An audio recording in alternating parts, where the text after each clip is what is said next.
derramando su gracia sobre cada uno de ustedes.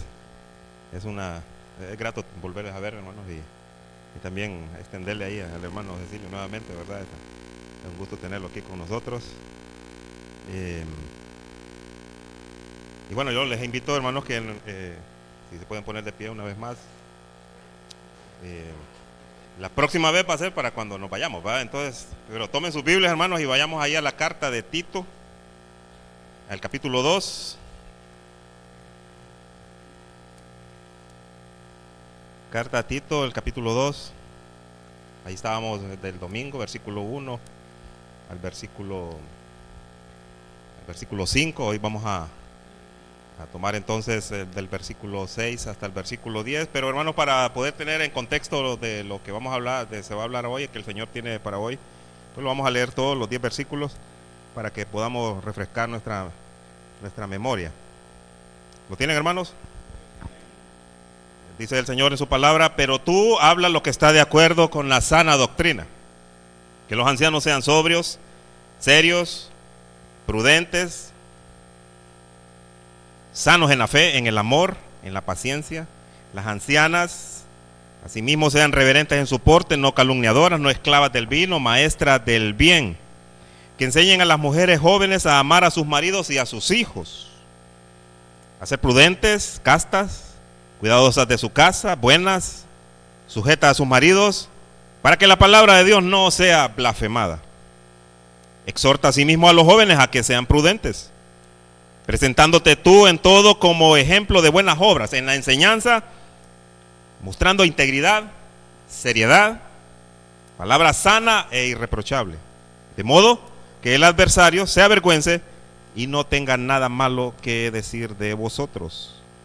Exhorta a los siervos a que se sujeten a sus amos, que agraden en todo, que no sean respondones, no defraudando, sino mostrándose fieles en todo, para que en todo adornen la doctrina de Dios nuestro Salvador. Oremos. Padre eterno, gracias por su consejo. Es nuestro deseo, Señor, que esta palabra sea de tanta edificación, Señor, que nosotros aprendamos a cómo guiar nuestra vida por medio de su palabra, que nuestra conducta hoy ya no sea como cuando entramos, sino que sea buscando esas buenas obras para que podamos adornar, Señor, su doctrina, podamos mostrar, y que esa palabra suya, Señor, sea bastante atractiva para los que nos ven.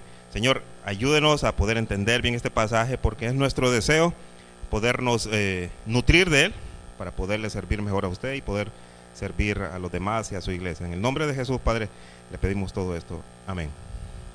Bueno, pueden sentarse.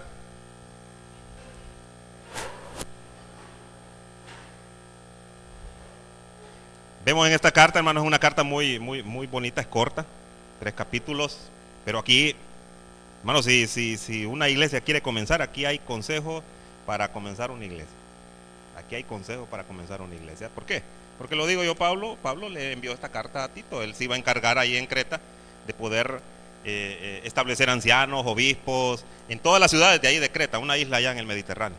Aparte de eso, Tito, como un fiel colaborador de Pablo, conoció muy bien a Pablo, conoció a Pablo en todo su ministerio, lo acompañó y fue de gran ayuda para el apóstol Pablo. Conoce la palabra de Pablo, que no era de él, sino de Cristo directamente, y fue instruido correctamente por Pablo. Es más, el apóstol Pablo le predicó el evangelio a Tito. Hay evidencias ahí en Gálatas y en Corintios acerca de Tito, y en esta carta queda evidenciado de que Pablo lo trata como, ahí en el versículo 4, como verdadero hijo en la común fe. Entonces Pablo tiene mucha confianza en Tito. Ellos dos visitaron Creta, predicaron el evangelio ahí. Pablo, como siempre, cuando llegaba a las ciudades, los primeros lugares que llegaba era la sinagoga de los judíos, y ahí empezaba entonces el apóstol Pablo a presentar al Señor Jesucristo, del cual los judíos no hablaban. Hay que también conocer que habían creyentes en toda Asia Menor, creyentes que salieron de aquella reunión allá en Pentecostés. ¿Se acuerdan de aquel sermón del apóstol Pedro, donde donde 3.000 personas se convirtieron al cristianismo, pues ahí habían cretenses. Cuando Pedro y los que estaban reunidos ahí fueron llenos del Espíritu Santo y empezaron a hablar en las lenguas de todas las personas que venían de todos lados a Jerusalén para poder celebrar esta fiesta, ahí habla en el libro de los Hechos, en el capítulo 2, que habla que habían cretenses. Por lo que entonces Pablo en sus viajes llegó a la isla de Creta y predicó el evangelio. Se encontró que habían cristianos, pero Creta, esta isla de Creta o los cretenses tenían una mala fama. Esta ciudad era conocida por ser depravada. E inclusive los cristianos allí vivían vidas que no eran de acuerdo al evangelio. Por lo que entonces el apóstol Pablo, al predicar el evangelio, vio que había creyentes que había que ir formando en la doctrina correcta. En la doctrina correcta. Entonces dejó a Tito para que, aparte de establecer ancianos, corrigiera lo deficiente, es decir, lo que se estaba dando mal con respecto a la palabra. Se estaba predicando otro evangelio, se estaba confundiendo a los creyentes en la doctrina de los judaizantes, en doctrina acerca de la ley y acerca de todas las tradiciones de los judíos. Entonces Pablo estableció y le dijo a Tito que se quedara ahí para corregir lo deficiente. Otra cosa, Pablo le dejó bien claro, y no porque Tito no lo sabía, pero le dejó bien claro acerca de qué conductas son las que no debían de seguir y cuáles son las conductas verdaderas. Y eso es lo que habla la palabra de Dios. Nosotros somos adoctrinados conforme a las escrituras. Cuando nosotros somos enseñados por los maestros, cuando nos enseñan, abren la Biblia y nos predican de la Biblia. Así es que Pablo enseñaba, así es que le dijo a Tito que tenía que enseñar. Y eso lo vimos allí en el versículo 1 del capítulo 2. Pero tú hablas lo que está de acuerdo con la sana doctrina. Le estoy haciendo un resumen de lo que hablamos allí. Y entonces, Tito, además de establecer los ancianos, también tenía que hablar con toda la iglesia, y empezando por los ancianos y las ancianas y las mujeres casadas jóvenes, de ahí los jóvenes. Y Pablo también exhortó a Tito para ser ejemplo de los jóvenes. Y también, miren, toda la iglesia necesita consejo, no importa la categoría. Y entonces cuando nosotros vemos que habían ancianos y ancianas, es porque las iglesias tenían todas las categorías de todos los tipos de personas, de cualquier edad.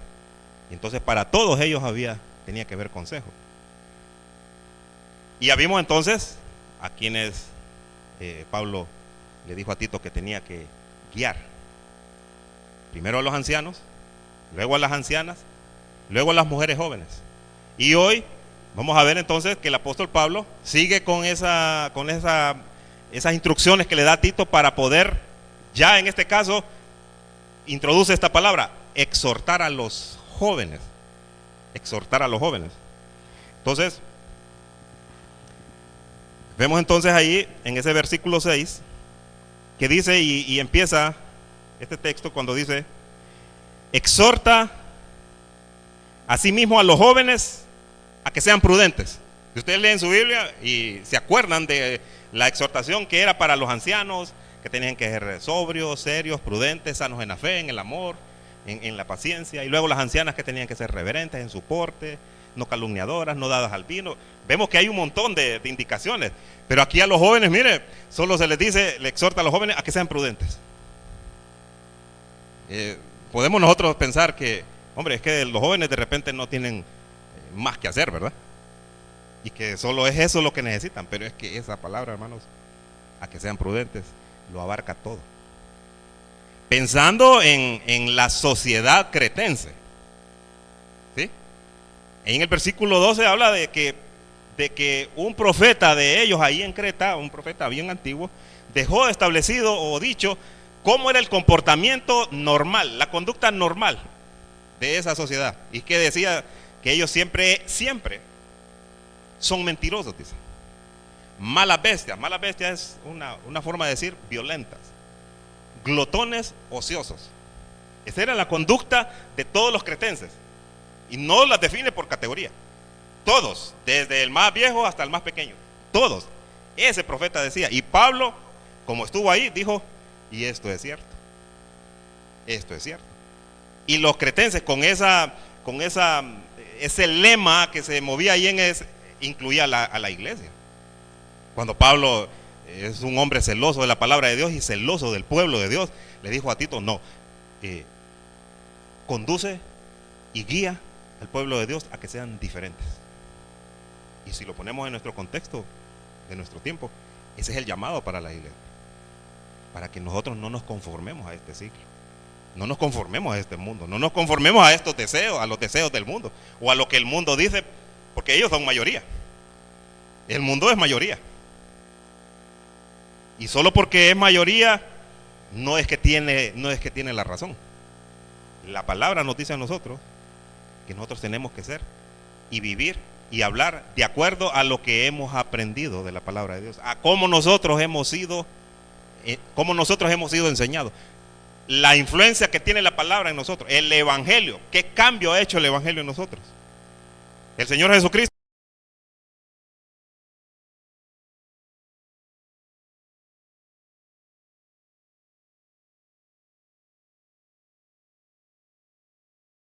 de Biblia libre.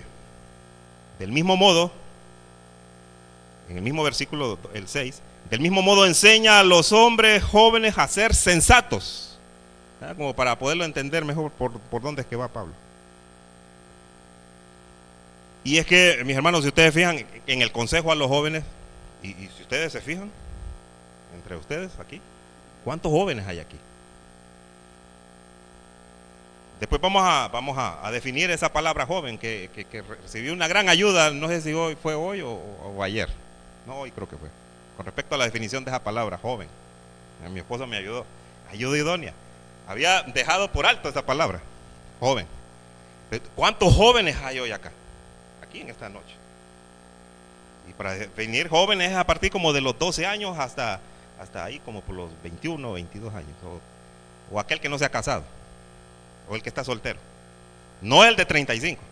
Ese ya no es joven ni el del 30. No. Un poquito más abajo. ¿Y qué es lo que notamos nosotros con ese problema? Y que la sociedad se ha encargado de ir sacando a los jóvenes de la iglesia. La sociedad ese es un problema que estamos viviendo. Y no es de ahorita, tiene bastante tiempo. Y estamos hablando de que incluso jóvenes espiritualmente maduros, que son responsables ya, que son activos, es decir, trabajan, se están yendo de la iglesia. Eso ya lo estamos empezando a vivir aquí en esta Latinoamérica. En Europa o en el occidente, si hablamos en ese término, las iglesias están llenas de adultos mayores. Está envejecida la iglesia. No hay jóvenes. Entonces Pablo hace un llamado aquí. Pero hay un asunto con respecto a exhortar a los jóvenes a que sean prudentes. Y tiene mucho que ver con el ejemplo que estamos dando o que debemos de dar nosotros los adultos con respecto a la influencia o a la efectividad que tiene la palabra de Dios en nuestra vida. Tiene mucho que ver. Voy a darles un dato acerca de una investigación que hice ahí, de un artículo que leí con respecto a estos datos que son reales aquí. El autor de este artículo dice: existió una época donde los videojuegos eran para los niños, pero esos niños han crecido y han pasado de ser niños adultos, de ser niños a adultos adictos a los juegos, transformando así la pequeña industria de los videojuegos en una potencia comercial de 12 billones de dólares. Este es un artículo que he sacado ahí de los Estados Unidos, es una estadística. Ahora, fíjense en esto: hombres de entre 18 y 34 años ahora son los mayores consumidores de videojuegos. De hecho, dice, casi la mitad de los jugadores en esa categoría juegan un promedio de 2 horas 43 minutos diaria. Estamos hablando de ya adultos, ya de 35 años, que cuando empezaron a tener eso, los Game Boy, que salían de unos aparatitos especiales para jugar, llegaron a la adultez y ahora son los mayores consumidores de los juegos. Dice el autor, y sigue, para analizar esa tendencia entre los jóvenes, de 18 a 34 años. Dice, al no tener a nadie que los desafíe a tener conexiones más profundas, estos jóvenes nadan por la superficie de la vida. Los jóvenes necesitan una cultura, pongan atención a esto, que les ayude a encontrar aspiraciones dignas, ya que como verá, los adultos no se hacen de la nada, sino que se forman. Ahí termina la cita. Entonces Pablo dice, exhorta a sí mismo a los jóvenes. Esa palabra exhorta es una palabra que da la idea de acompañar a alguien al guiarlo, al enseñarle. Exhorta no es una palabra que se debe de utilizar por el uso que se le da a ese verbo de una sola vez. Es alguien que al decirle algo, al darle un consejo con algo de firmeza, tiene que acompañar en el proceso a esa persona. El que está exhortando tiene que acompañarlo. Es decir, el exhortar no es algo que se da desde aquí, desde el púlpito y como una sola vez. Digamos, si se da como un curso de consejería para jóvenes o en una conferencia para jóvenes. El uso de esta palabra que hace Pablo aquí es que le dice a Tito que lo acompañe, que acompaña a los jóvenes a que sean prudentes. Esa es la idea que nos da este versículo aquí. Esta palabra es la misma palabra que Pablo usa en Romanos 12.1. Yo les invito a que me acompañen allí a Romanos 12.1. Vamos a explorar cómo Pablo utiliza a los romanos esta misma palabra para que entendamos la idea a qué se refiere. Romanos 12.1 dice: así que, hermanos, os ruego por las misericordias de Dios, que presentéis vuestros cuerpos en sacrificio vivo, santo, agradable a Dios, que es vuestro culto racional. La palabra para exhortar, que le dice a Tito ahí, Pablo le dice, os ruego. Miren la intensidad que tiene esta palabra. Os ruego. Y esta palabra, mis hermanos, como si ustedes se fijan, a los ancianos, cuando le dijo a los ancianos, solo les dijo que los ancianos sean. Hay una como tipo de ternura o de cuidado para poder exhortar a los ancianos. Aquí a los jóvenes les habla con un poco más de firmeza, no para ser malcriados con ellos ni para ser prepotentes con ellos, sino más bien para acompañarlos. A los adultos ya solo les dije que sigan, que sean y que sigan siendo, pero a los jóvenes hay que acompañarlos. La exhortación es acompañarlos hasta que el joven madure,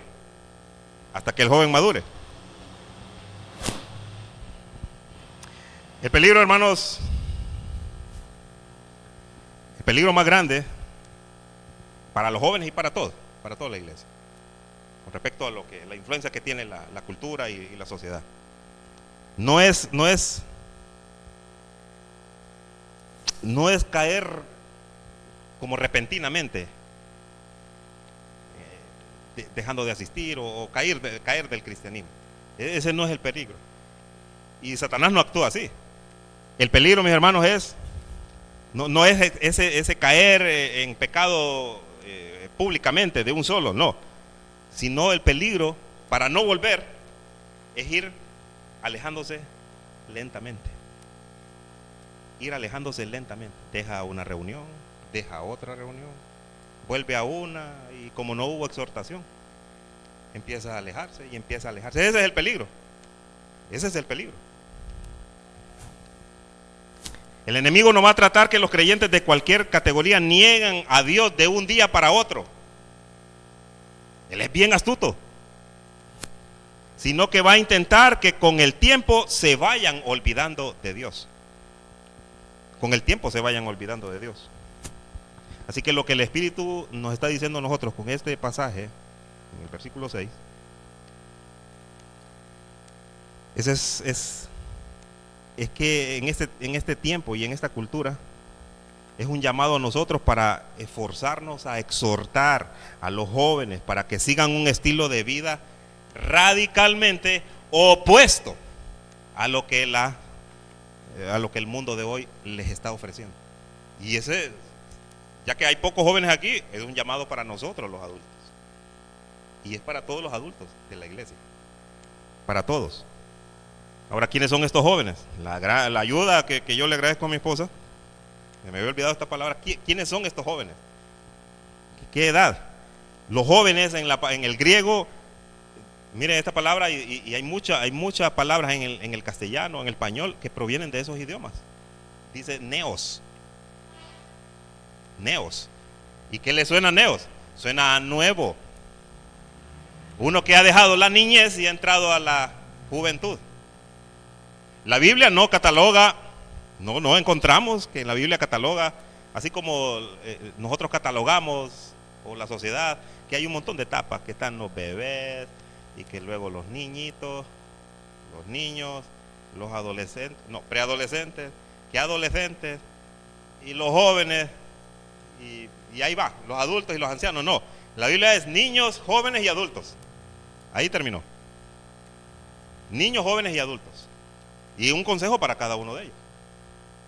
Entonces, jóvenes, está hablando, y bueno, la ayuda o la pregunta que me hizo mi esposa es, pero ¿quiénes jóvenes? ¿De qué jóvenes está hablando? ¿Hombres o mujeres? Y yo casi me atreví a decirle, no, son de jóvenes, porque en el versículo anterior estaba hablando de las mujeres solteras jóvenes o las casadas. Pero no, al hacer la investigación, pues me inquietó, porque no la había estudiado. Entonces encontré que está hablando de jovencitos varones y jovencitas mujeres. Es un consejo para esa categoría de jóvenes, tanto hombres como mujeres. Así que el consejo es para ustedes, los que están jóvenes aquí, que son bien poquitos, y relativamente para los que siguen, porque siempre hay más adultos aquí que otros. Yo, comparado con el hermano Chepito, pues yo estoy joven. Y así va. Hay consejos ahí. ¿Cuál es el consejo? A que sean prudentes. Exhorta a Pablo, a Tito, a que exhorte a los jóvenes a que sean prudentes. El sinónimo para esta palabra prudentes es que tengan dominio propio. Que tengan dominio propio. Así que el consejo es que en todas las cosas tienen que tener dominio propio. En todas las cosas. Y esto es lo que llama la atención, de que solo le pide a los jóvenes a que sean prudentes. Pero es que esto abarca todo lo que una persona debe ser y todo lo que una persona debe hacer. Y si ustedes han sido curiosos, también es una palabra, esto de ser prudente, que se le dijo a los ancianos, que tienen que ser prudentes. Incluye a las ancianas y a las jóvenes que tenían que ser prudentes. Y aquí le está diciendo a los jóvenes que tienen que ser prudentes. Y Pablo le dice a Tito también, más adelante en el versículo 7 y 8, le dice que tiene que ser prudente. Para Pablo es muy importante, en esa sociedad de Creta, donde estaban catalogados como siempre mentirosos, malas bestias, glotones ociosos, a la iglesia le está diciendo, a todas las categorías dentro de la iglesia, que tienen que ser prudentes. Tienen que tener dominio propio. Porque allá en Creta siempre son mentirosos, siempre son violentos, siempre son holgazanes, siempre son glotones. La iglesia debe ser diferente, hermano. Esto es lo que nos está dando a entender este pasaje y esta palabra. Es que, hermano, tiene que ser una diferencia, pero bien marcada. Bien marcada. Y ese es el efecto que produce la palabra de Dios en nosotros. Somos enseñados, tenemos que actuar. Entendemos, tenemos que actuar. Tenemos que actuar, hermano. Entonces la escritura aquí le está diciendo a Tito que él tiene que animarlos y alentarlos a que vivan una vida que refleje la sana enseñanza. Que vivan una vida que refleja la sana enseñanza. Y esta acción para enseñar y para exhortar debe ir acompañada del que lo hace con paciencia. No va a reaccionar de una el joven, especialmente cuando se le exhorta a que deje ciertas tendencias. Hay que hacerlo con paciencia, pero sobre todo, mi hermano, con persistencia. No es de una sola vez, es hasta que nosotros veamos, por el celo que tenemos y por el amor que tenemos hacia los jóvenes y hacia su comportamiento, que ellos ya han dejado esa tendencia. Entonces, hacerlo con paciencia y persistencia. Un comentarista dice con respecto a este versículo, dice, ayuda a los jóvenes a comprender cómo deben de ponerle freno, y aquí empieza a todo lo que abarca el asunto de ser, de tener dominio propio. Y es que deben de ponerle freno a su lengua. Las malas palabras. Ahí abarca el chisme, se empieza desde pequeño. Los malos comentarios, los apodos que se les ponen a las personas. Deben de ponerle freno a su lengua. Deben de aprender a controlar su temperamento. Los jóvenes desde pequeños ya empiezan a ser con un temperamento fuerte. Aquellos quieren dominar.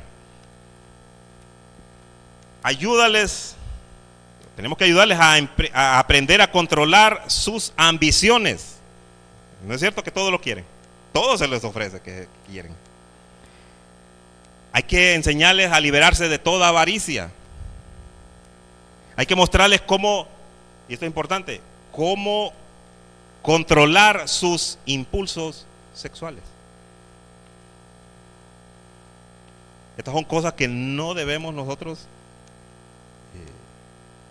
dejar de decirlas. Hay que decirlas. Y a los jóvenes hay que ayudarles. Hermano, para empezar, todos pasamos por los 12 años.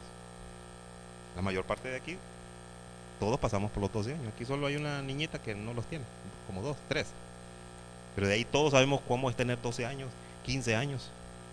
¿Y qué es lo que sucede en ese tiempo cuando las hormonas se alocan? Tenemos que enseñarles eso. Tenemos que ayudarles a que ellos deben de hacerle caso a sus mentes, no a las hormonas. Hay que enseñarles a pensar, a razonar, a tomar decisiones. Tenemos que ayudarles a administrar, a ser administradores responsables de su dinero. Desde pequeños hay que enseñarles a trabajar a los jóvenes y a ser buenos administradores de su dinero. Debemos de enseñarles a mostrar el valor del liderazgo y que ellos sean dadivosos, y enseñarles lo necio que es ser egoísta. Hay que enseñarles todo eso a los jóvenes.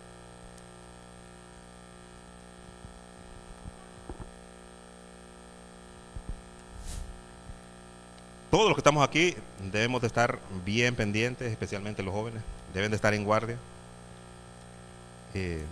contra cualquier forma de necesidad que se produce cuando se rinden ante sus propias pasiones, a sus apetitos carnales o sus deseos pecaminosos, jóvenes, o cuando se dejan arrastrar por la influencia de sus compañeros. Jóvenes, deben de ser vigilantes en cuanto a eso. El mundo los va a seducir. Los va a seducir por la moda, por las opiniones, por las ambiciones, por los gustos y por las costumbres de otras generaciones.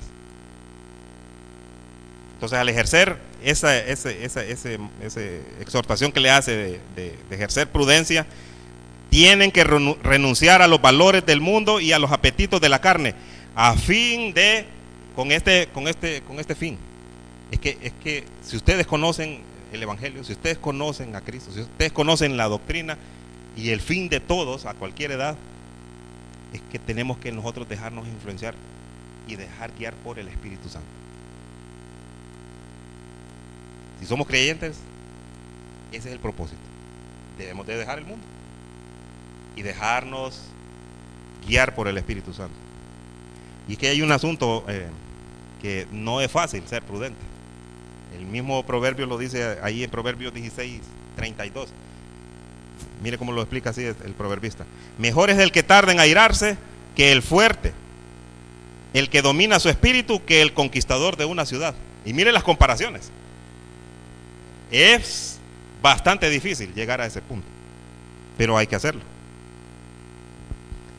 Así que, partiendo de esta fama que tenían los cretenses, de que son siempre mentirosos, malas bestias y glotones, entonces puede surgir esta manera de hacernos esta pregunta. Entonces, ¿dónde los jóvenes tenían que poner su mente? ¿Dónde entonces los jóvenes tenían que poner sus ojos? Bueno, tenían que hacerlo en Tito, hablando en ese contexto. ¿Por qué? Porque en el versículo 7, y está la exhortación, entonces a hacer ejemplo. La exhortación a hacer ejemplo. ¿Qué nos dice ahí el versículo 7? Dice, presentándote tú en todo como ejemplo de buenas obras. En todo. A Tito se le encomienda que él debe ser ejemplo en todo. Y de buenas obras, en todo.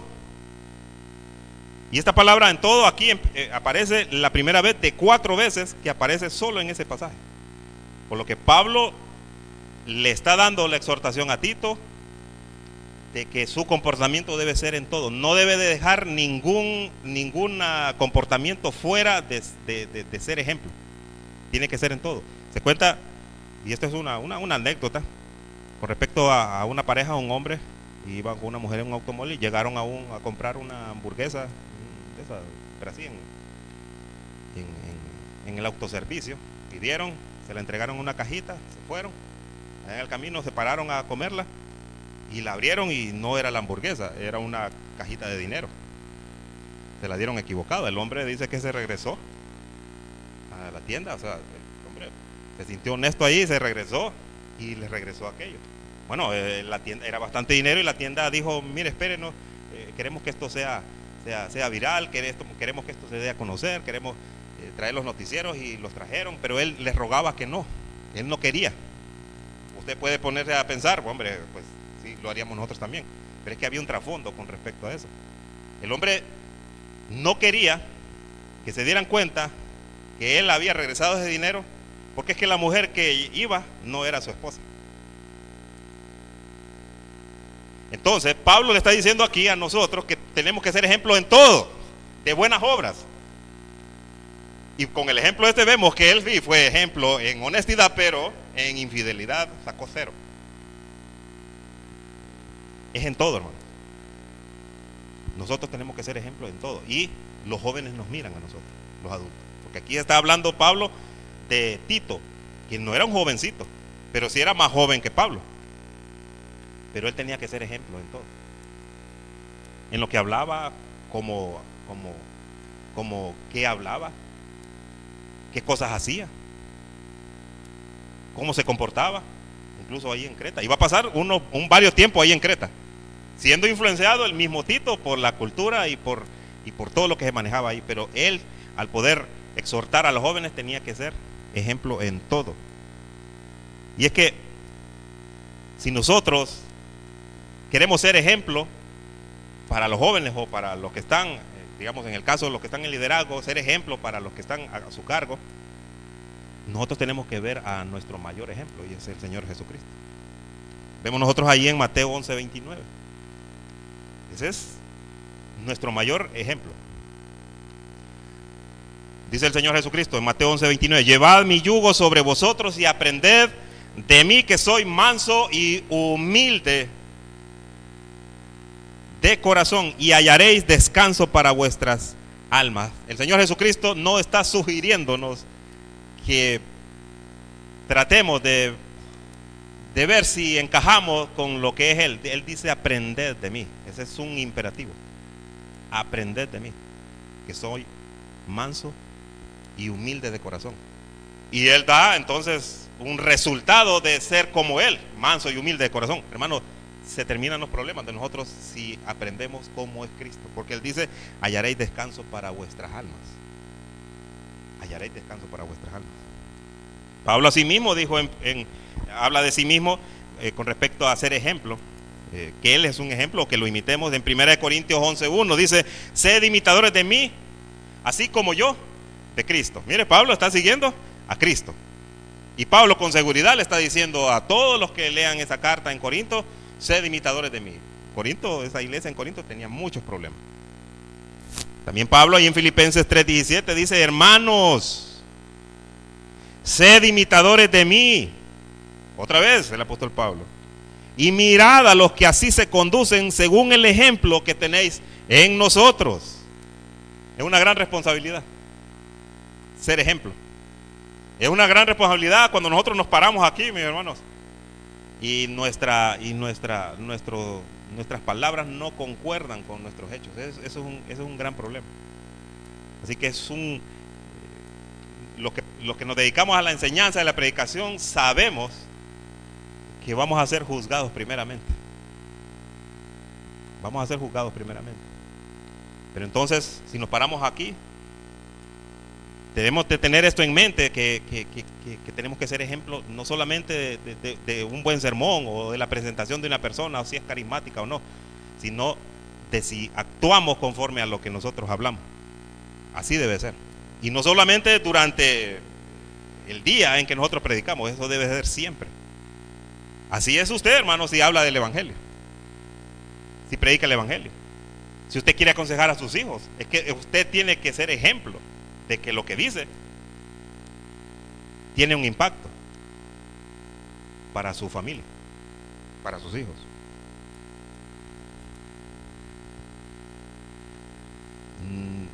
El consejo aquí, hermanos, es no ser. Debemos de imitar a Cristo y imitar a los hombres que se conducen con rectitud y que así como hablan, así actúan. No hay que ser como el Israel rebelde del Antiguo Testamento y el actual, que no atendió el llamado de Dios para andar en sus caminos. Jeremías 6:16 dice, mire, escuche este, Jeremías 6:16, así dijo Jehová: paraos en los caminos y mirad, y preguntad por las sendas antiguas, cuál sea el buen camino, y andad por él, y hallaréis descanso para vuestra alma. Miren qué gran consejo de Dios, de parte de Dios, dado a Jeremías para decírselo al pueblo. Miren, busquen la senda antigua para que tenga descanso para vuestra alma.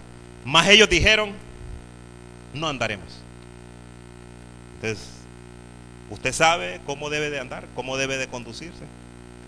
Desde el domingo y de estos días que han estado predicando los hermanos con respecto a cómo debemos conducirnos, cuáles son las normas de conducta que deben adornar la palabra de Dios para que sea atractiva para los oyentes. Si ya entendimos eso, hermano, actuemos y andemos conforme a lo que hemos aprendido. Tito debe ser un ejemplo de buenas obras. Él debe ser un ejemplo en la enseñanza, en lo que enseña. Dios, hermanos, con este pasaje del 1 al 10 instruye a los creyentes de cualquier edad a vivir de acuerdo con la sana doctrina, a fin de adornar la palabra de Dios para su gloria. Para su gloria. Así que en la enseñanza él debe ser ejemplo mostrando esto: integridad y seriedad. Y estas son las 4 cosas que Pablo le pidió a Tito que tome en cuenta a la hora de predicar la sana doctrina. Y eso es lo que nosotros debemos de aplicar, lo que nos dedicamos a predicar la palabra de Dios. Uno es que nosotros tenemos que mostrar integridad en lo que nosotros hablamos. Mostrar integridad. ¿Qué quiere decir esto? Es cuando nosotros hablamos, debemos de hablar sin corrupción la palabra de la Escritura, la palabra de Dios, sin corrupción. Debemos de hablarla sin contaminación. No debemos de ponerle nosotros nuestras ideas al texto. No debemos de forzar el texto para acomodar lo que nosotros pensamos. Debe ser al contrario, debemos de extraer, debemos de decir lo que la Escritura dice, lo que Dios quiere decir. En la enseñanza también tenemos que mostrar nosotros seriedad. Seriedad. Esto lo que quiere decir es que debemos de hacerlo respetuosamente, dignamente, honrosamente. Debemos de hacerlo fielmente. La enseñanza tenemos que hacerla con fidelidad. Dice Martín Lutero, decía: el púlpito es el trono de la palabra de Dios. Es el trono de la palabra de Dios.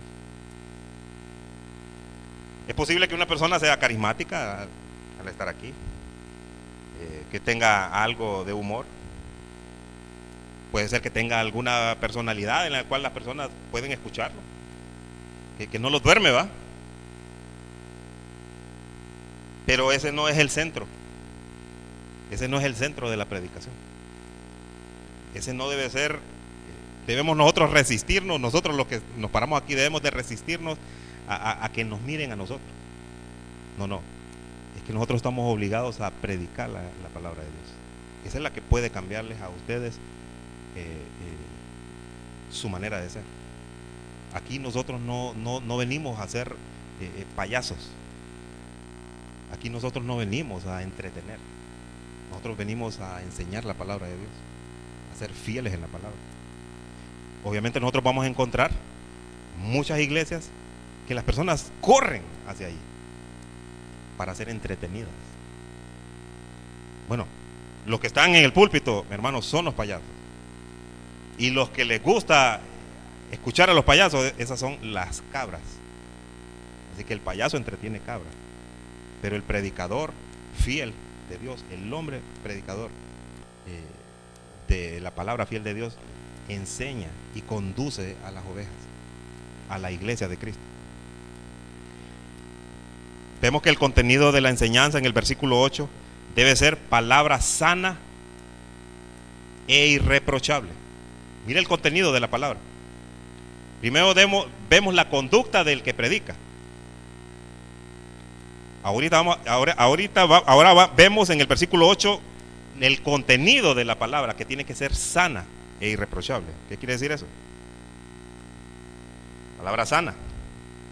Tito no debía enseñar palabra sana que fuera podrida, porque la palabra sana quiere decir algo saludable, algo que es incorrupto. Lo contrario a eso, hermano, es podrido. Tito no tenía que enseñar algo corrompido, porque es falso. Tito tenía que enseñar la Biblia. El que se para aquí en el púlpito debe enseñar la palabra de Dios, la escritura. Debe enseñar lo puro que es la palabra, lo perfecta que es la palabra. Nadie puede añadirle ni quitarle al texto. Nadie puede incluir o influir en la interpretación para hacer resaltar las ideas del predicador. No. Nosotros tenemos que darle el sentido adecuado de las Sagradas Escrituras. Esa es nuestra misión. Y Tito dice, y en cuarto lugar ahí, el contenido de la enseñanza dice que él tenía que enseñar la Biblia de una manera irreprochable. Esto lo que quiere decir es que si se enseña la verdad, lo que es sano, nadie puede condenar esa palabra. Si es irreprochable, nadie puede condenar esa palabra. Y esa es la meta de cada hermano que expone la palabra del Señor. Esa es la meta. Palabra sana e irreprochable. Eso es lo que tenemos que predicar. Y luego vemos el propósito en ese versículo. En el versículo 8. Vemos el propósito. Dice: para que el adversario se avergüence y no tenga nada malo que decir de vosotros. Si nosotros predicamos el evangelio correcto, el adversario de la palabra de Dios no tiene nada malo que decir. No puede refutar esa idea. No puede refutar la palabra de Dios. Se queda callado según la Escritura. No tiene nada malo que decir. Hermanos, el evangelio es el poder de Dios para salvación. Si predicamos el evangelio fiel, hay salvación. Tarde o temprano Dios actúa en el corazón y en la mente de la persona que ha sido afectada por el evangelio. Así que hay que predicar el evangelio. Y luego tenemos ahí en el versículo 9 y 10 la exhortación a los empleados o exhortación a los siervos. Vemos desde un inicio que hay exhortaciones para los ancianos, las ancianas, las mujeres casadas jóvenes, los jóvenes, Tito mismo, es decir, el predicador mismo. Y ahora una exhortación para los empleados. Y si nosotros nos fijamos, este es como una gran familia dentro de una iglesia. Es un tipo de plática que Pablo le está diciendo a Tito cuando le dice: habla lo que conviene conforme a las Escrituras. a la sana doctrina. Así que Pablo entonces le dice a Tito, no dejes por fuera a los siervos, a los esclavos. Y es que en aquella cultura es lo que más había. Eran millones que eran considerados como siervos o como esclavos. Y no es el tipo de esclavos que se conoció siglos después, en el cual la gente maltrataba a los esclavos e incluso los mataban y abusaban de ellos. No, esa cultura de ser siervo o ser esclavo era algo que, si bien es cierto, Dios no la instituyó, pero Dios la reguló.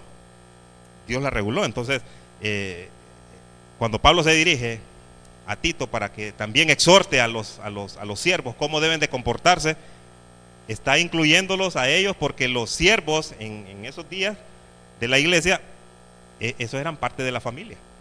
Un siervo era parte de la familia. Entonces vemos esa exhortación a los siervos. ¿Y qué es lo que incluye la exhortación? Dice que ellos tienen que ser obedientes. El hecho de venir a Cristo no es que ya les daba la libertad, no.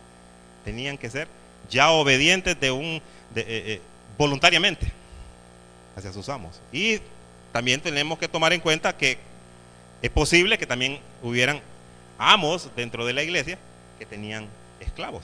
Entonces tenía que haber obediencia de parte de ellos. Aquí les pidió a los siervos que se sujeten a sus amos. Así que era el deber obedecer a los amos. Y aquí la sujeción, esa palabra de sujeción, es la que aparece como cuando Pablo aconsejó a las mujeres jóvenes dentro del matrimonio, a que se sujeten a sus maridos. Es la misma palabra que aparece allá en Efesios 5. Pedro habla con respecto a los siervos, y en 1 de Pedro 2:18 dice: criados, está sujetos en todo, con todo respeto a vuestros amos, no solamente a los buenos y afables, sino también a los difíciles de soportar. Y en 1 de Pedro 3:1-5 dice: asimismo vosotras mujeres, como para hacer la comparación en esta palabra de sujeción, asimismo vosotras mujeres estás sujetas a vuestro marido, para que también los que no creen a la palabra sean ganados sin palabra por la conducta de sus esposos, de sus esposas. Y en el versículo 5 dice: porque así también se ataviaban en otro tiempo aquellas santas mujeres que esperaban en Dios, estando sujetas a sus maridos. El mismo uso y el mismo espíritu del uso de esta palabra. También les dice que sean diligentes y amables. No debían de dejar de ser siervos, y que ya su trabajo dentro de la casa tenía que ser con un mayor corazón, mostrando que el evangelio los había cambiado a ellos también. De esa forma adornaban ellos la sana doctrina. El apóstol Pablo también le prohíbe ahí, hay una prohibición, dice que no deben de ser respondones. O sea, porque ya es cristiano, hoy sí ya le puede brincar al jefe o al patrón. No deben de ser respondones, tienen que ser siempre humildes y sumisos. Y hermanos, obviamente aquí vemos en estos versículos una aplicación para los siervos y esclavos, pero en este tiempo nosotros debemos de traer el texto a esta cultura. ¿Qué podíamos nosotros enseñar con respecto a los siervos y esclavos si no los hay? Pero si hay trabajadores y patronos. Trabajadores y patronos. Entonces, ¿cómo se debe de comportar un empleado? Bueno, con estos principios. Siendo cristianos, siendo amables, siendo obedientes, siendo fieles, no siendo respondones solo porque es cristiano, no abusando de la confianza que tiene. Tal vez el patrón también es cristiano, pero no abusando del patrón y empezarlo a tratar como si están fuera de la empresa. No, siempre el patrón, la obediencia a él, la sumisión, no abusando del tiempo, no robando, hermanos, porque aquí habla de no defraudando. Aquí habla, dice que sean honestos y fieles en todo. Dice no defraudando, sino mostrándose fieles en todo, para que en todo adornen la doctrina de Dios nuestro Salvador. No debían de defraudar a sus amos, no debían robar. Y esa es la misma palabra que se utiliza cuando, si ustedes se acuerdan, en el caso de Ananías y Zafira. Cuando ellos vendieron una propiedad y dijeron, bueno, esto es lo que traemos aquí. Ellos defraudaron, ellos le mintieron al Espíritu. Pues es el mismo uso que se le da ahí en ese pasaje. Es el mismo uso que se le da con esta carta que Pablo le manda también a Filemón.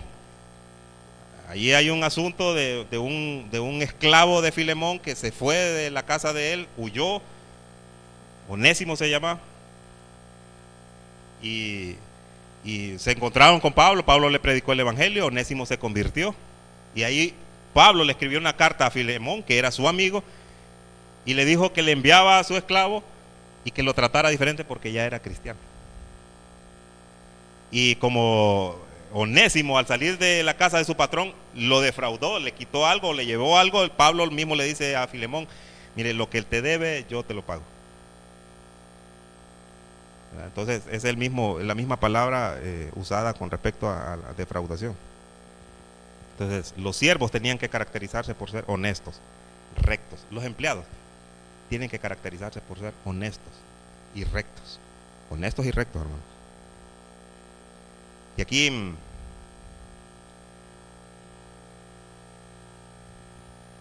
tenían que hacer todo honradamente. Y tenían que mostrarse fieles en todo. Fieles en todo. Ahora, el propósito de esa conducta es para que se adornara la palabra de Dios, nuestro Salvador. Pablo les hace ver cuál sería el resultado de que los siervos y todos los creyentes cumplieran con esta ordenanza. Les dijo que era para que en todo adornen la doctrina de Dios nuestro Salvador. Por eso es que nosotros como cristianos debemos de comportarnos de acuerdo, mis hermanos, de acuerdo a lo ordenado por el Espíritu Santo. Esa es nuestra responsabilidad. Nosotros debemos vivir agradando a Dios en todo. Ese debe ser nuestra vida. Esa debe ser nuestra conducta. Nuestra conducta debe ser apreciada como una corona bonita, como una corona. Y las perlas que tiene la corona son las obras que nosotros le ponemos. Aunque el evangelio en sí no necesita ser más bello, es hermoso el evangelio en sí, pero nosotros debemos mostrarlo. ¿Y cómo se muestra? Pues conduciéndonos de la forma en que el Señor nos enseña. Las obras deben de evidenciar que somos salvos. Las obras deben de evidenciar que nosotros somos salvos, hermano.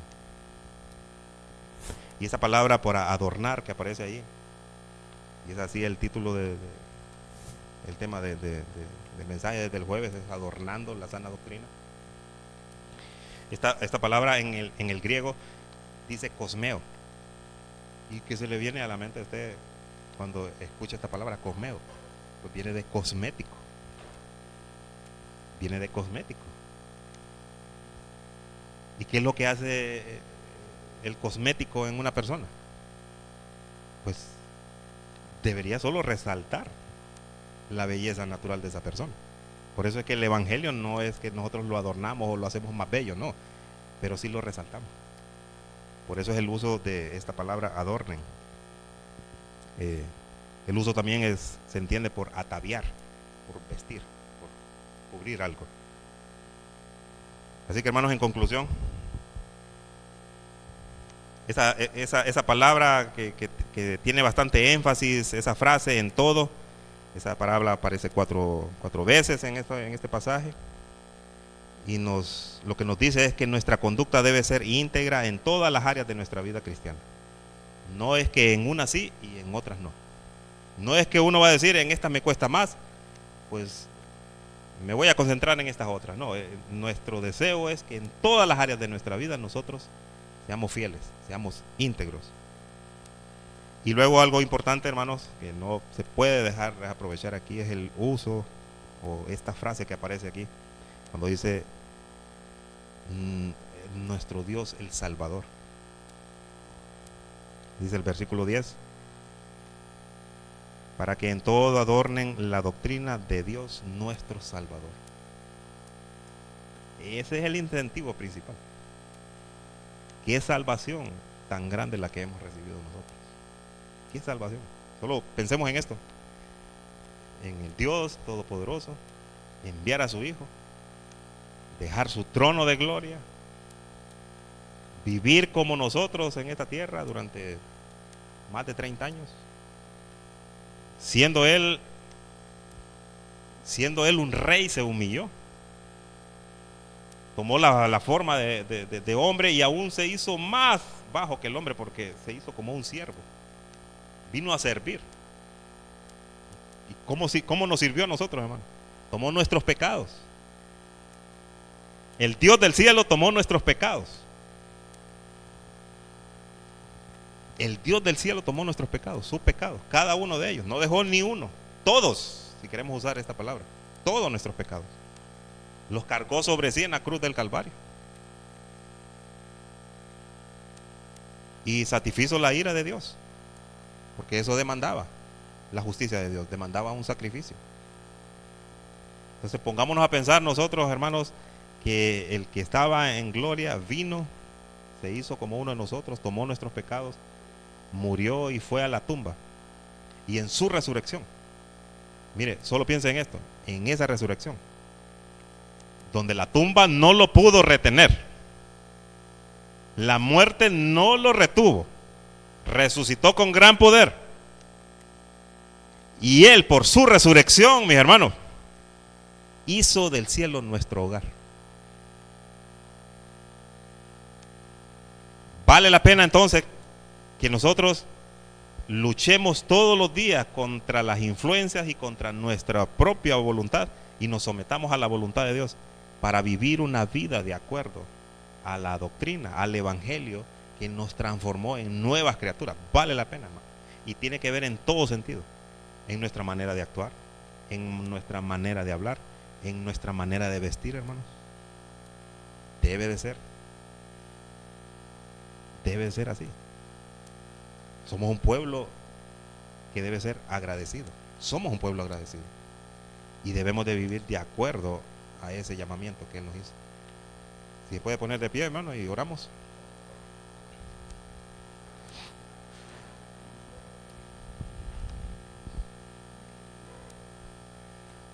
Le damos gracias, Señor Todopoderoso, por su gracia y por la enseñanza que usted nos ha dado. Ayúdenos, Señor, a que, aunque asimilar una enseñanza, Señor, asimilar su palabra es bastante costoso para muchos de nosotros, pero queremos pedirle, Señor, que con su Espíritu usted nos ilumine cada día, que nos conduzca cada día a podernos llenar de su Espíritu, a poder buscarlo en su palabra, a poder vivir ahí en su palabra, a que cuando nosotros hablemos, Señor, cuando nosotros nos conduzcamos por la vida, nosotros podamos hacerlo de acuerdo a lo que usted nos ha enseñado.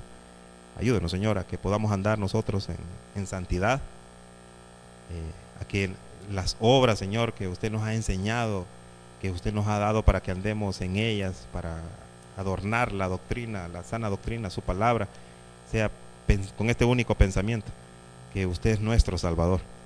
Gracias, Señor, por la obra que hizo a través de su Hijo Jesucristo, a quien amamos, a quien esperamos. Y en esta carta, Señor, aparte de dar esas lecciones de cómo vive la sociedad y cómo no debemos de vivir nosotros, aunque estemos en esta sociedad, de cómo debemos conducirnos nosotros, Señor, con esas normas de conducta que son las que a usted le agradan.